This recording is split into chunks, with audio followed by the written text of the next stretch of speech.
కష్టపడి చదివితే దేనినైనా సాధించవచ్చని రాష్ట్ర మానవ హక్కుల commission chairman doctor justice Shamim Akhtar అన్నారు.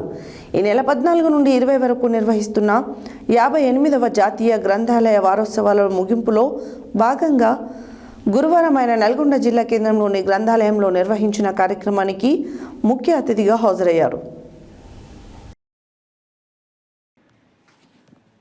కష్టపడి చదివితే దేనినైనా సాధించవచ్చని రాష్ట్ర మానవ హక్కుల commission chairman doctor justice Shamim Akhtar అన్నారు. ఈ నెల 14 నుండి 20 వరకు నిర్వహిస్తున్న 58వ జాతీయ గ్రంథాలయ వారోత్సవాలలో ముగింపు కార్యక్రమాల్లో భాగంగా గురువారం ఆయన నల్గొండ జిల్లా కేంద్రంలోని గ్రంథాలయంలో నిర్వహించిన కార్యక్రమానికి ముఖ్య అతిథిగా హాజరయ్యారు.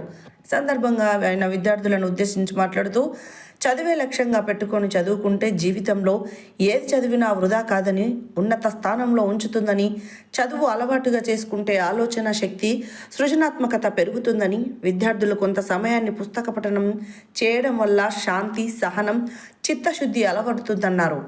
140 కోట్ల జనాభా ఉన్న భారతదేశంలో ఇండస్ట్రీకి కావలసిన వస్తువులను ఇతర దేశాల నుంచి దిగుమతి చేసుకుంటున్నామని, మన దేశ పౌరులు బాగా చదువుకొని మన ఇండస్ట్రీలకు సంబంధించిన వస్తువులను మనమే తయారు చేసుకునే విధంగా తయారవ్వాలన్నారు.